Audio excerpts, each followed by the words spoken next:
অপেক্ষার অবসান, ফাইনালি বেরিয়ে পড়লাম ঝাড়খণ্ডের উচ্চতম শৃঙ্গ পরশনাথের উদ্দেশ্যে। আজকে ব্লগে শেয়ার করবো নদিয়া থেকে পরশনাথে যাওয়ার সারাদিনের যাত্রা। ঘুমহীন চোখেই নেমে পড়েছি রাস্তায়। দেখাবো আমাদের সারাদিনের হই হুল্লোড়, পরশনাথ পৌঁছানোর রোড ম্যাপ, শোনাবো জ্যামে আটকে যাওয়া, সারাদিনে না খেয়ে থাকার গল্প, ফাঁকা রাস্তা পেয়ে টানার গল্প, সারাদিনের ক্লান্তি আর অবশেষে পরশনাথ পৌঁছানো। কথায় আছে the journey is the destination. আজকের ব্লগে আমাদের পরশনাথ পৌঁছানোর প্রথম দিনের জার্নি শেয়ার করব। চলো তাহলে শুরু থেকেই শুরু করা যাক। একটা কথা প্রচলিত, প্ল্যান করে নাকি ঘুরতে যাওয়া যায় না। আমাদেরও প্ল্যানিং গত 1 বছর ধরেই চলছিল, কোনো কারণবশত প্রতিবারই ডিলে হচ্ছিল। আর সেই কারণের প্রধান ব্যক্তিটি যে আমি, সেটা নিঃসন্দেহে বলা। তবে আজ সকালেই হঠাৎ মাত্র ফিক্স হলো আজই যাওয়া হবে। 1-1.5 ঘন্টার মধ্যে যতটুকুনি পেরেছি গুছিয়ে নিয়েছি। অ্যাকচুয়ালি আমাদের ট্রিপটা হবে বাইক আর স্কুটিতে, আর আমরা রওনা দেবো আমাদের বাড়ি থেকে। যেহেতু আমি মেসে থাকি, সেই জন্য ব্যাগ গুছিয়ে বাড়ির দিকে রওনা দিচ্ছি। এখন কিছু জিনিসপত্র নিতে হতো, মায়ের সাথে দেখা করতে। এখন যাবো একটা দাদার বাড়িতে, সেখান থেকে আমাদের যাত্রা শুরু হবে ভোর 3টের সময়। তো ভাইরা ছাড়তে, আর এখন যাওয়া যাক। টাটা।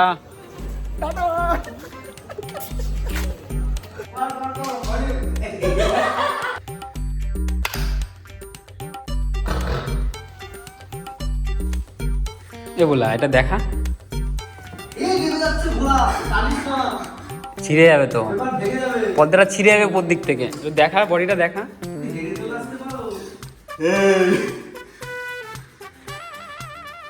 বন্ধুরা, এখন আমরা পৌঁছালাম টুগেদার স্টুডিওতে। এখন আমাদের এই যে ব্যাগপত্র সব এখানে, ওখানে দাদাদের ব্যাগপত্র, তার ব্যাগ ঘরে, আর এখানে একজন খালি গায়ে দাঁড়িয়ে আছে। তো লজ্জা পাচ্ছিস কেন ভাই? ছেলে মানুষ এগুলো লজ্জা পাচ্ছিস? এখন বাজে 12:07, 2:30-3টার দিকে বেরোবো। তো এখনো ঘুম হয়নি, মানে আজকে এখনো ঘুমাতে পারি। এখন 2 ঘন্টা যদি ঘুমানো যায় সেটাই অনেক হবে। তো 1 ঘন্টা আমাদের ঘুমাটা অলরেডি ঘুমিয়ে গেছে অলরেডি। তো এখন আমরা একটু ঘুমাই 2 ঘন্টা মতো। গুড নাইট বন্ধুরা। ভিডিওতে দেখালাম 12:07 বাজে, কিন্তু ঘুমিয়েছি কটায় জানো? ঘুমিয়েছি 1:30টার সময়। নেক্সট 4টে দিন আমাদের শরীরের উপর দিয়ে কি যেতে চলেছে সেটাই 1 ঘন্টা 20 মিনিটেই বুঝে গেলাম। 2 ঘন্টা যে ঘুমাবো সেটা আর হলো। হাসাহাসি হই হুল্লোড় করেই কেটে গেল। 0.5 ঘন্টা সবে মাত্র চোখটা লেগেছিল, তখনই ডাকাটাকে শুরু, চল বেরোতে হবে। হ্যাঁ, বন্ধ করে দিল। আমার জুতোটা শোকায়নি। অ্যাকচুয়ালি আমার জুতো না, এটা হলো আমার বন্ধু গুপির জুতো। তো জুতোটা শোকায়নি বলে প্লাস্টিক বেঁধেই নিতে হলো। অবশেষে সবাই রেডি, আর এখন বেরোতে হবে। বেরোনোর আগে আরো একটা কাজ বাকি, সেটা হলো ফিউল আপ করানো। আমাদের সাথে যাচ্ছে 2টো বাইক আর একটা স্কুটি। সবাই দাদা ভাই বন্ধু, তো অল্টারনেট করে যাওয়া হবে পুরোটা পথ।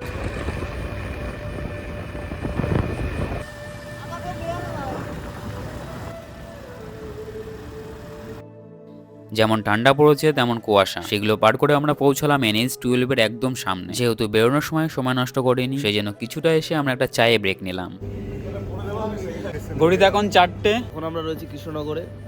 আমি, সাগর, ভোলা, অমিত, ঝুম আর ঝুমের ভাই। চা খাওয়া মোটামুটি কমপ্লিট। এখন এখান থেকে আমরা গাড়ি নিয়ে বেরিয়ে যাব নবদ্বীপ রোড হয়ে, পুরো বর্ধমান রোড, তাই তো? তো আমাদের গন্তব্য মোটামুটি সেট আছে যে আমরা যাচ্ছি পরশনাথ, ঝাড়খণ্ড। কিন্তু তারপরেও আমরা সাইট সিন করবো, সেগুলো আমাদের এখনো ফিক্স নেই। তো সেগুলো ওখানে গিয়ে আমরা ডিসাইড করবো। একদম কন্টিনিউ টুকটাক করে ব্লগ চলতে আসবে। বাদ বাকি তো ভাই আছে, ভোলা আছে, ঝুম আছে, অমিত আছে, আমরা তো সবাই আছি। টেনশন নেই, স্টে টিউন।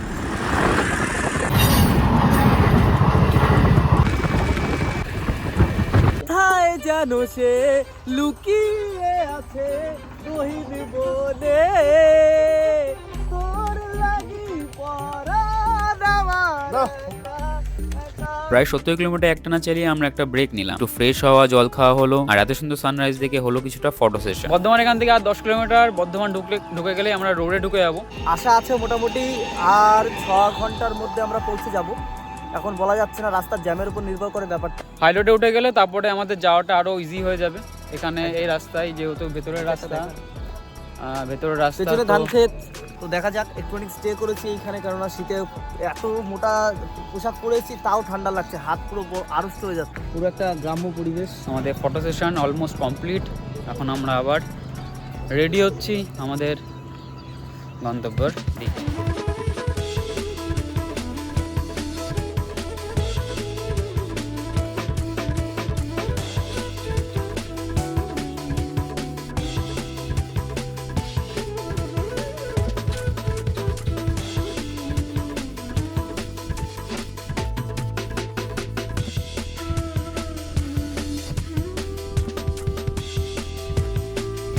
বর্ধমান পার করে এখন একটা হোটেলে দাঁড়িয়েছি আমরা। হোটেল না, একটা মিষ্টির দোকান। তো এখানে আমাদের সকালে ব্রেকফাস্টটা কমপ্লিট করবো। ছোলার ডাল না ঘুগনি দুটো অপশান আছে আমাদের হাতে। আর কাকার দোকানে চপও আছে অনেক রকম। চপটা সকালে খাবো না, ছোলার ডাল আর কচুরি বা লুচি দিয়েই আমাদের ব্রেকফাস্টটা বা প্রাতরাশটা আমরা সেরে ফেলবো এখন।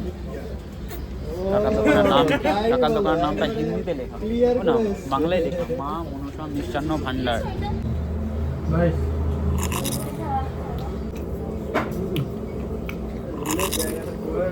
আমরা যাচ্ছি বর্ধমান থেকে জিটি রোড ধরে দুর্গাপুর, আসানসোল, ধানবাদ। ধানবাদ পৌঁছে গেলে ওখান থেকে পড়াশোনাথ খুব বেশি একটা দূর না, তবে এখন আটকে পড়েছি জ্যামে। আমরা এখন ফেসে গেছি, তোমরাই পারো আমাদের পথ দেখাতে। না তোমরা পারো না, সামনের কাটা পথ দেখাতে। প্রায় আধ ঘন্টা হয়ে গেল জ্যামে দাঁড়িয়েছিলাম। শীতকাল, তবু এতটাই গরম লেগে গেল হেলমেটটাই খুলে বসেছিলাম। একটা শুধু পাউরুটির দরকার ছিল, কারণ পেছনে যা জ্যাম বেঁধেছে। জ্যামটা তো দেখে এই জ্যামের মধ্যে সাগর তো যেতেই পারবে না পরেশনাথ। কি হবে এখন? সাগর তো যেতেই পারবে না পরেশনাথ। এ হাওয়া নেই, আমার পাতলা হচ্ছে, ভোলার পাতলা হয়েছে, দুইবার হেগে এসেছে। প্রচন্ড জ্যাম আর তার মধ্যে গরম লেগে গেছে। আমরা এখন সোয়েটারগুলো চেঞ্জ করে আবার রওনা দেবো। প্রথমবার ওয়েস্ট বেঙ্গলে একটা বিস্ময়কর একটা ব্যাপার ঘটে গেছে। হাইওয়ে দিয়ে ট্রেন যাচ্ছে, হাইওয়ে দিয়ে ট্রেন যাচ্ছে, হাইওয়ে দিয়ে। ওই যে সবুজ কালারের ট্রেন যাচ্ছে। সরে যাও, মাতৃভূমি এক্সপ্রেস, মাতৃভূমি এক্সপ্রেস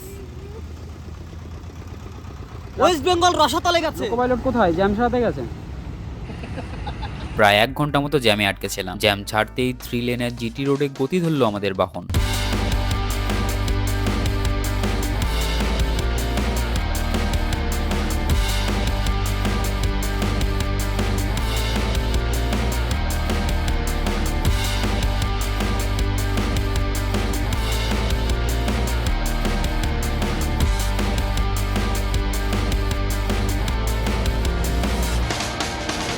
আসানসোল এখান থেকে 8 কিলোমিটার, আর আমরা যেখানে যাবো ধানবাদ 70 কিলোমিটার দেখাচ্ছে এখান থেকে। তো আমরা এখন একটা ধাবায় দাঁড়ালাম আর চোখ মুখে জল দিলাম। চাপা খাওয়াবে একটু ব্রেক কিছুক্ষণের জন্য। খুব একটা বেশি দূর নেই আর, ধানবাদ এখান থেকে 70 কিলোমিটার। আর পরেশনাথ যেটা আমাদের ডেস্টিনেশন, হয়তো আমরা বিকাল 4টের মধ্যে পৌঁছে যাবো। এখন 11:15 বাজে, বিকাল 4টের মধ্যে সম্ভবত পৌঁছে যাবো। এখন এখানে আধ ঘন্টার মতো ব্রেক নিয়ে কিছু টিফিন করে তারপরে যাওয়া যাক। আমরা প্রথমে দূর থেকে ভাবলাম পাহাড়ের দেখা পেয়েছি, কিন্তু এটা যে আসলে কি পাহাড় কাছে এসেই বোঝা গেল। এরকম পাহাড় তো আমাদের কলকাতার নোয়াপাড়াতেও আছে। যাই হোক, আমরা প্রায় ওয়েস্ট বেঙ্গল আর ঝাড়খণ্ডের বর্ডারে পৌঁছে গেছি। এবারে হালকা ফুলকা কিছু পাহাড়ের টিলা দেখা যাচ্ছে, কিছু কিছু অবশ্য কয়লার খাদানো, কারণ আমরা সবাই জানি ধানবাদ কোল সিটি অফ ইন্ডিয়া। ধানবাদ শহরটা খুবই সুন্দর, আমি আগেও একবার এসেছি এখানে। তবে কয়লার খাদানের আশেপাশের জায়গাগুলো খুবই অবস্থা খারাপ। সমতলের নিচে পুরোটাই খোকলা, যখন তখন ধস নেমে যায়। আগে কতগুলো টোল গেট গেছে আমি খেয়াল করিনি, ভিডিও করি। তবে এটা হলো ওয়েস্ট বেঙ্গল আর ঝাড়খণ্ডের প্রায় বর্ডারে বেলিয়ার টোল প্লাজা।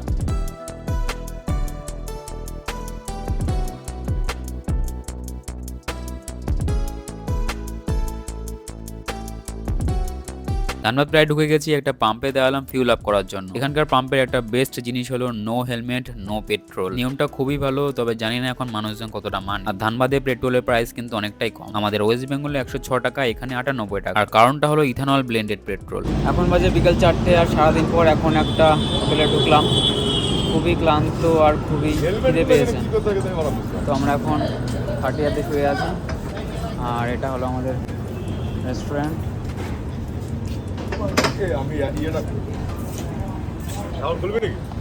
আর চলছে না একদম শরীর। এখন ফিউল দিতে হবে শরীরে, তারপরে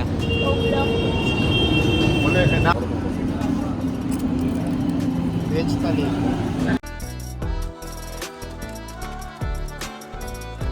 খাওয়া দাওয়া শেষ করে বেশিক্ষণ ওয়েট না করে বেরিয়ে পড়ি। আর 20 থেকে 25 কিলোমিটার বাকি আমাদের গন্তব্য। চলতে চলতেই দেখা পেয়ে গেলাম ঝাড়খণ্ডের সব থেকে উচ্চতম পাহাড়ের চূড়ায় অবস্থিত পরেশনাথ টেম্পল। তো আমরা অলমোস্ট পৌঁছে গেছি পরেশনাথ, আর এই পর্যন্ত ছিল আজকের জার্নি। দেখা হচ্ছে কালকে, টাটা।